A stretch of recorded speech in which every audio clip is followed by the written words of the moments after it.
Hey, Sacred Mother, who are you? This is how she's venerated today. Tired and exhausted, unable to fulfill the constant demands and the expectations of the people around her, she stands alone, broken, and without an address. She is the mother who once was revered as God. There is no life on this planet without you. No life ends without calling you. You are that mother, my mother. Who can equal this talking God? I yearn for nothing but ask you for your blessings. So I am born to you again if I came back with another life. Gold and gems, they are not any match to you. What can I pay for your love? It shall be an endless deliberation that will end inconclusively, for your love is priceless. I am aware of the torture and the throbs you went through over 9 months that you carried me, O Mother. I will never be able to repay this debt in 14 lives, wrote a poet. Unfortunately, the desires expressed here are far from reality. Verily, we have been sumptuously rewarding this venerable woman with kicks since the time we were inside her womb. The kicking continues in some form or the other until finally we consign her to the grave. Every single minute, somewhere, some mother locks herself into her room, often inside the washroom, to give vent to her agony. She wails aloud. No one but she alone can hear. At times, she hollers in silence, and other times she smothers herself as she bleeds from inside.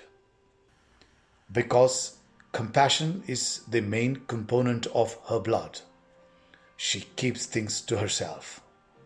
She doesn't want the person responsible for hurting her to know that she is hurt. Is this sacrifice or suppression which will eventually lead her to depression? Oftentimes, she is afraid of someone who she feels is waiting to relegate her to a mental asylum or a hospital in the pretext that she is suffering from bipolar syndrome. How much can she tolerate? It will create wrinkles on the flowing blood or even freeze the flow if we simply recall what only a mother can do. First off, she kills all her desires in favor of her child. Then begins her new journey, full of sacrifices. Here is one such story.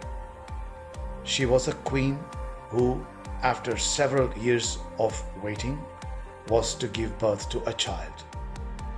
Pundits had already predicted that she would give birth to a baby boy. But the mother was worried.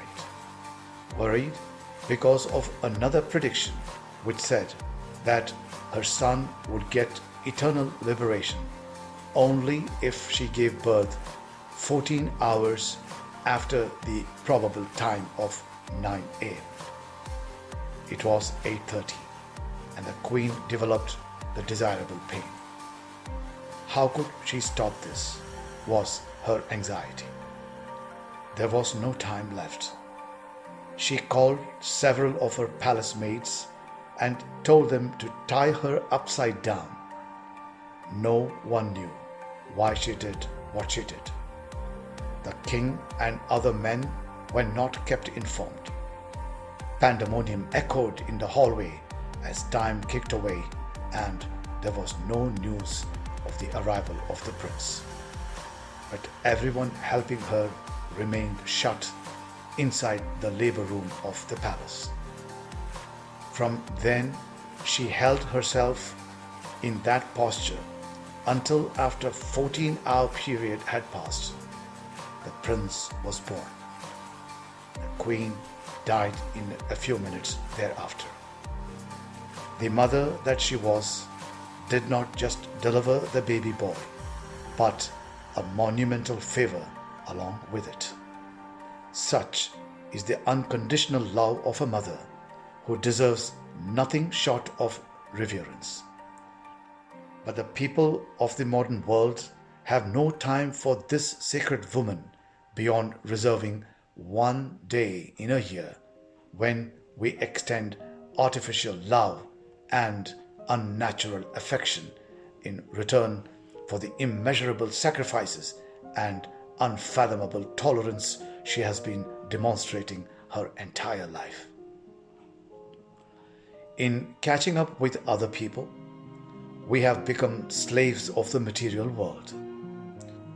We spend almost our entire life satisfying artificial needs and unnatural hunger for acquiring material wealth.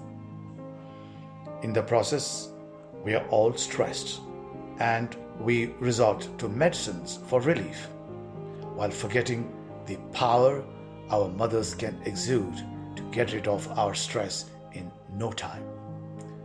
All she needs to do is to dandle your hair with her gentle fingers for a few minutes as you lie down, placing your head in the abode of her affectionate lap, and your stress will be gone in just 30 seconds. So what went wrong?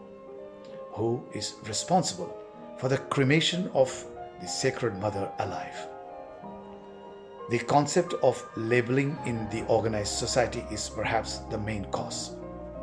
Once a woman becomes a mother, we paste the label of mother on her forehead, and thereafter we do not want to see her in any other form except as a mother, who is an embodiment of compassion and unconditional love.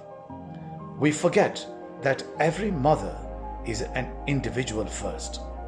She has been leading a normal life for a good number of years before she becomes a mother.